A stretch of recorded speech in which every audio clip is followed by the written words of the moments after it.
साथियों, जिनकी वजह से मैं राष्ट्र सेवा दल में आया हूँ, ऐसे हमारे भाऊ पन्नालाल जी सुराना जी को मैं प्रणाम करता हूँ। और जिस आश्रम की भूमि से मैं बात कर रहा हूँ, ऐसे महात्मा गांधी जी, जिनका भारतीय स्वतंत्रता संग्राम में अच्छा योगदान रहा, उन्हें भी मैं प्रणाम करता हूँ। आज इस शिविर में समूह चर्चा का विषय था, तो हमारी समूह चर्चा हो गई। हमारे ग्रुप का नंबर 1 था और हमारे ग्रुप में कुल 10 सदस्य थे। उसमें महाराष्ट्र, राजस्थान, गुजरात, पश्चिम बंगाल, जम्मू कश्मीर और उत्तराखंड के साथियों ने हिस्सा लिया, सम्मिलित हुए। हमारे ग्रुप में जो चर्चा हो गई उसका सार मैं यहाँ बताना चाहता हूँ। मेरा नाम सुधाकर कदम, हिंगोली जिले का मैं पूर्ण समय कार्यकर्ता हूँ और पिछले 4 साल से मैं पूर्ण समय कार्यकर्ता के रूप में कार्य कर रहा हूँ। पहले भी मैं 3 साल 1991 से लेकर 94 तक पूर्ण समय कार्यकर्ता था।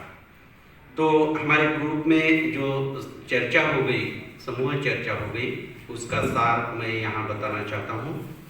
पहला जो था कि राष्ट्र सेवा दल हमारी सांझी समझ, मुझे क्या समझा, तो उसमें अनुशासन का पालन करना ये मेरे समझ में आ गया। समतामूलक समाज का निर्माण कैसे बने, यह हमें शिक्षा मिली। लोकतंत्र, धर्मनिरपेक्षता, विज्ञान निष्ठा और विशेष खास तौर से लोकतंत्र और धर्मनिरपेक्षता को बचाने के लिए प्रेरणा हमें यहाँ मिली। महिलाओं का सम्मान देना, महिलाओं का सम्मान करना, समानता, महिला सशक्तिकरण करना, यह हमें यहाँ सीखने को मिला। महात्मा गांधी और बाबा साहब के विचारों को समझकर समाज में बदलाव ला सकते हैं। राष्ट्र सेवा दल का ये प्रथम कार्य है। बच्चों पर अच्छे संस्कार करना। सेवा दल अन्याय, अत्याचार के खिलाफ अहिंसात्मक लड़ाई कर सकता है, न्याय दे सकता है और विशेषतः देश का भविष्य उज्जवल करने के लिए सेवा दल आवश्यक है। अच्छे इंसानों का निर्माण सेवा दल कर सकता है।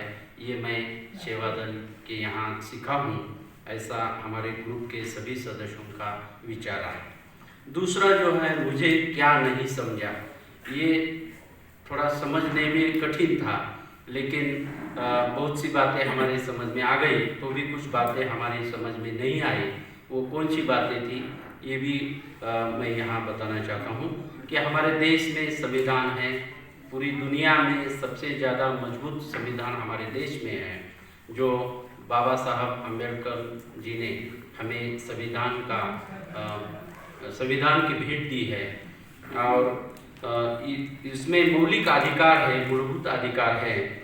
इतनी सब बातें होते हुए भी आज देश के कुछ भागों में, एरिया में भूखमरी है और भी कुछ समस्याएं हैं। तो ये क्यों हो रहा है, ये हमारे समझ में नहीं आया। दूसरी बात है कि समानता की बात है, लेकिन यहाँ देश में समानता भी नहीं है।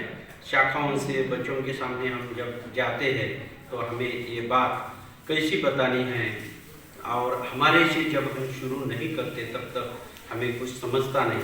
ये भी बात समझ में आई।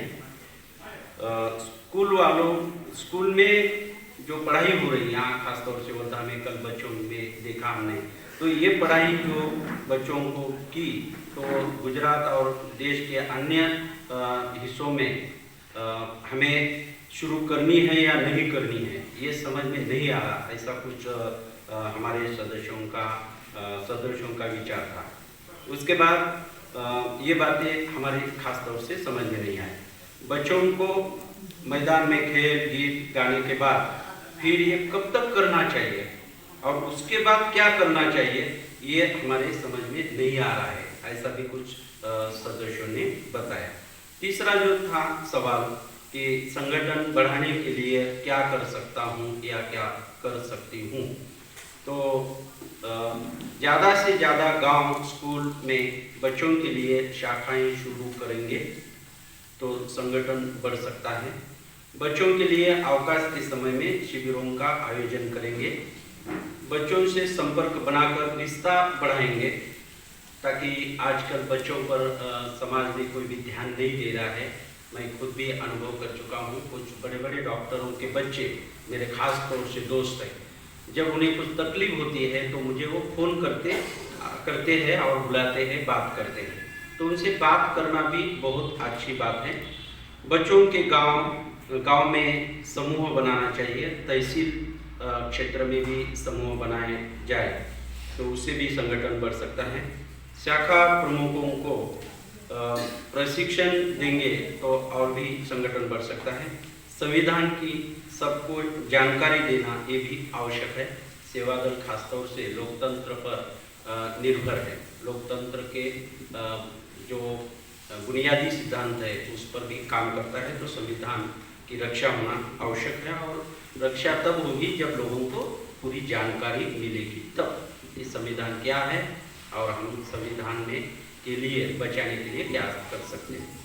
संविधान के लिए जानकारी के लिए घर कट्टा चौक बनाएंगे।